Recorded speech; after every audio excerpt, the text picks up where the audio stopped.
tengah how are y'all? Mak Ayah, apa khabar? Okay, saya Cikgu Sam hari ini dari eTuition Combo.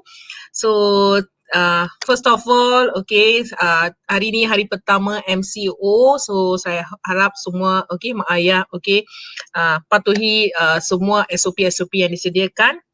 Okay, so topik hari ini sebelum saya share topik hari ni kan.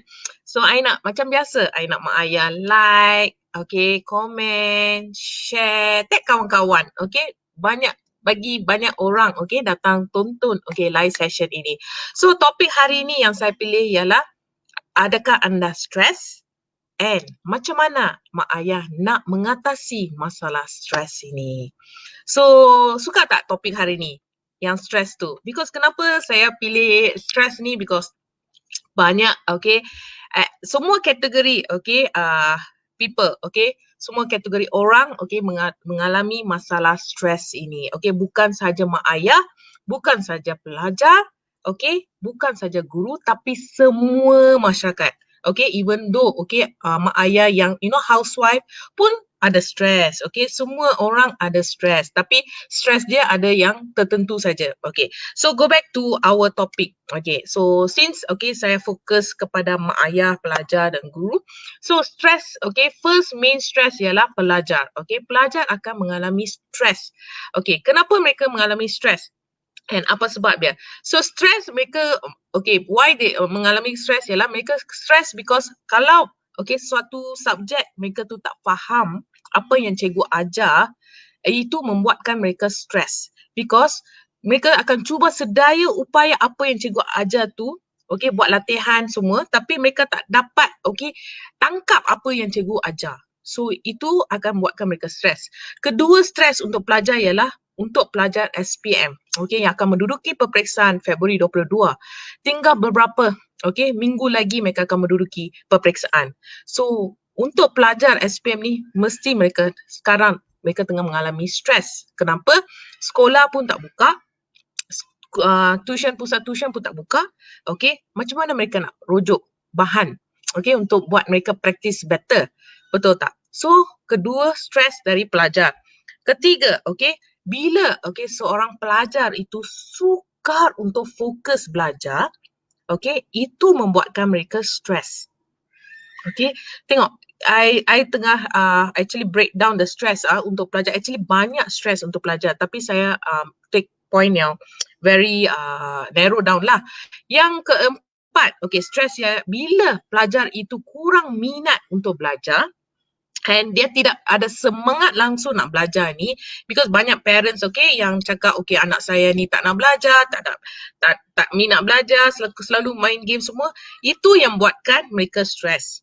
Bila mereka stres, okay, dia akan impact, okay, dia punya mental. Stres tu akan impact dia punya mental. Bila mental dia stres, apa yang dia belajar, dia akan jadi total blank. Okay, that is pelajar.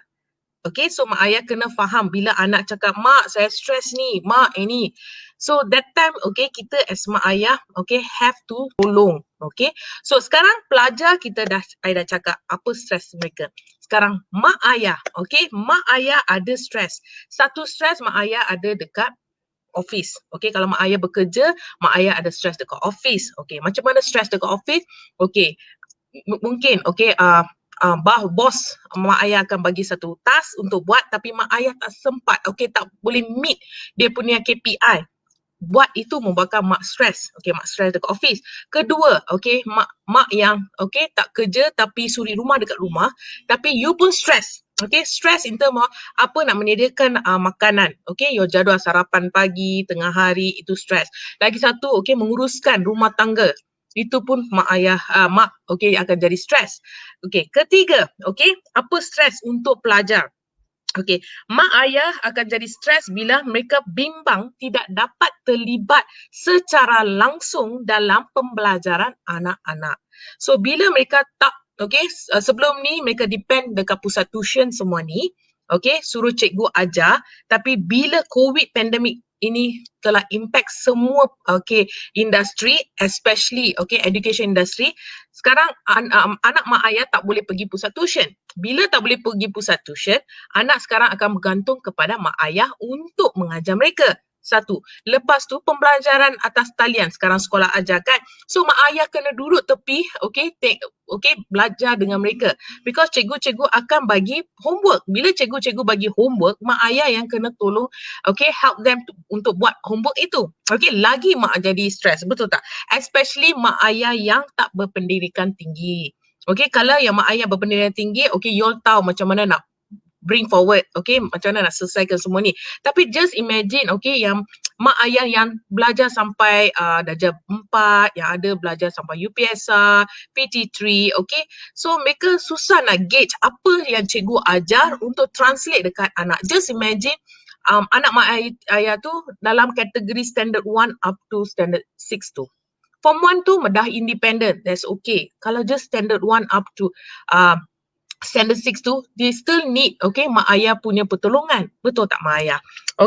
Then lagi satu, mak ayah lagi risau. Bila mak ayah risau, dia tak boleh pantau apa anak dia belajar, buatkan mak ayah, akan jadi lebih stres. Kenapa saya cakap mereka tak boleh pantau? Because mak ayah akan pergi kerja, anak mak ayah lepas sekolah, balik dari sekolah, mereka dekat rumah. So mak ayah tak tahu, apa yang actually mereka buat dekat rumah. Risau kan, as saya pun sama juga dalam kategori mak ayah yang dekat sini ni. Saya pun risau apa anak saya buat dekat rumah. Kalau kita afford, kita boleh letaklah CCTV, boleh nampak dekat phone. Tapi just imagine kita tak boleh afford untuk buat pasang CCTV. So macam mana kita nak sendiri CCTV? So that's where buatkan mak akan stres.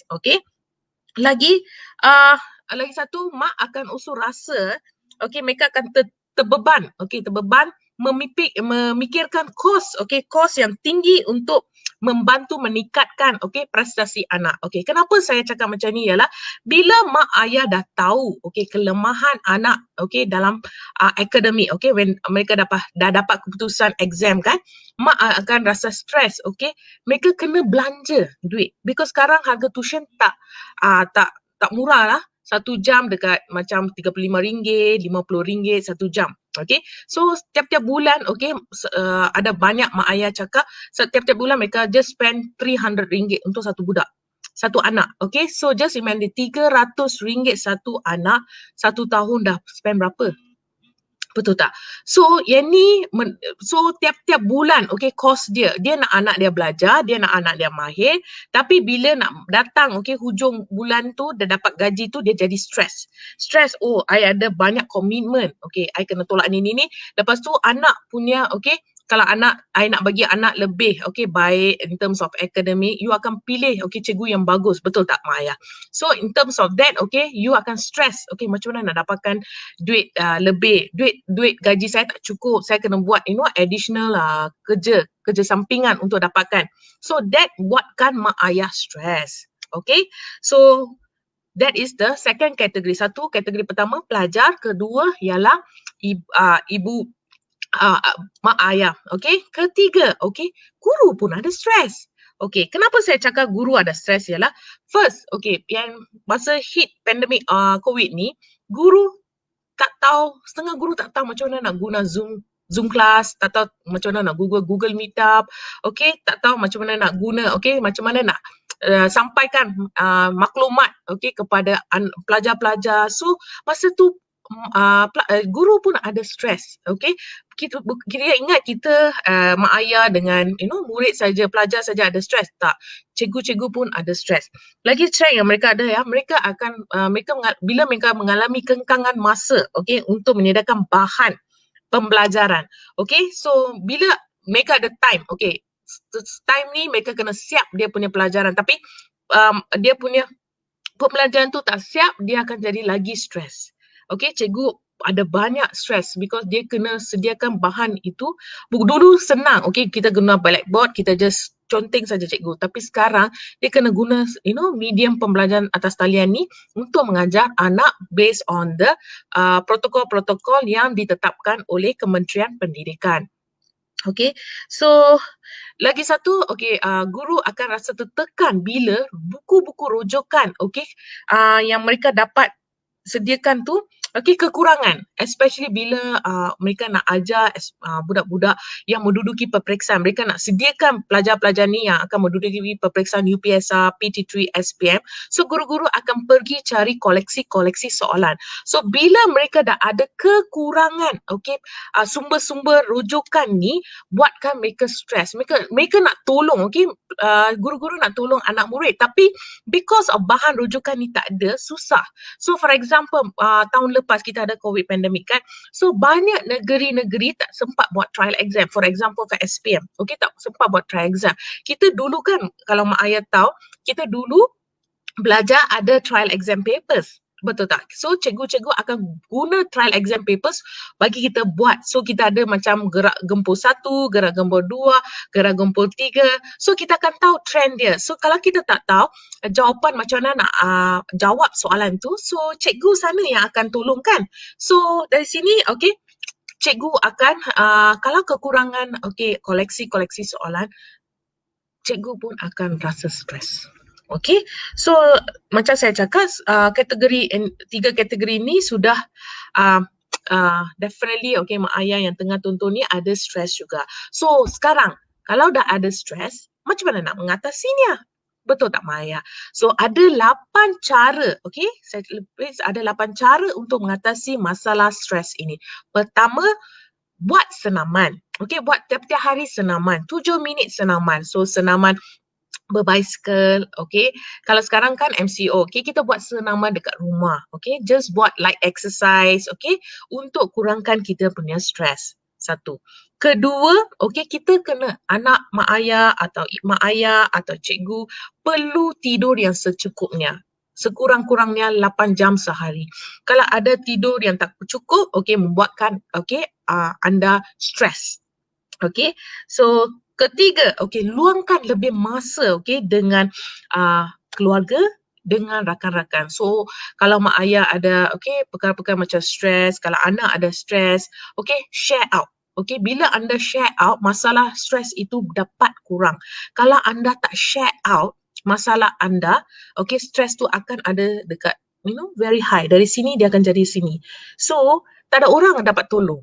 Betul tak? So kita kena luangkan masa dengan rakan-rakan atau keluarga, because bila you luangkan masa ni, benda ni wang tak dapat dibeli.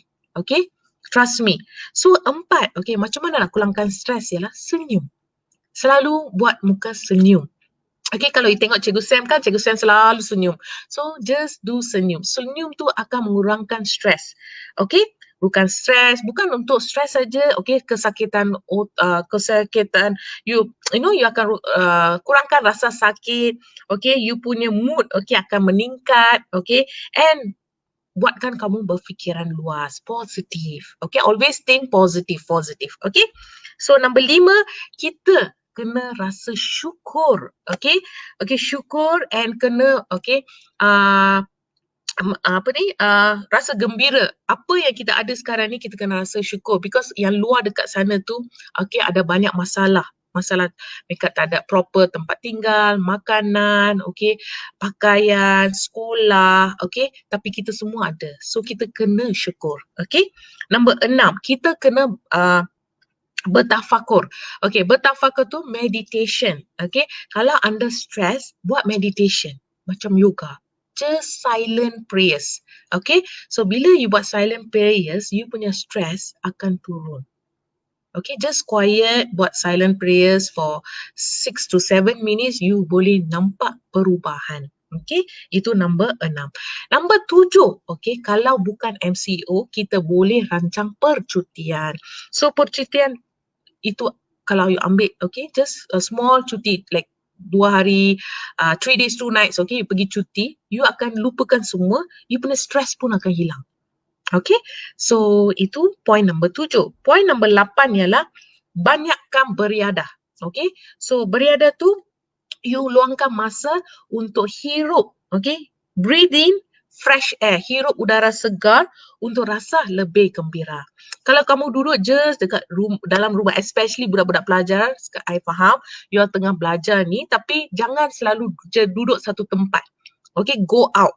Pergi luar, hirup udara. Okay, then okay, you can feel better. You punya stress akan kurang. Kalau you duduk dalam bilik, okay, tutup bilik, just duduk belajar, okay, you punya stress akan meningkat. You have to talk to people, you kena keluar daripada tempat kamu, okay, at least about 2 hours pergi, okay, keluar cakap dengan mak ayah, okay, parents pun, okay, go and talk to your child, jangan bagi anak duduk, you know, satu tempat just belajar, kita tahu, okay, kita dah kesuntukan masa, tapi masa yang kita ada tu, okay, better luang properly, because kalau mereka baca, dia punya stress, okay, dia tak ikut 8 step ni untuk mengatasi stress dia, masa exam hall dia, okay, bila mereka nak buka kertas saja total blank.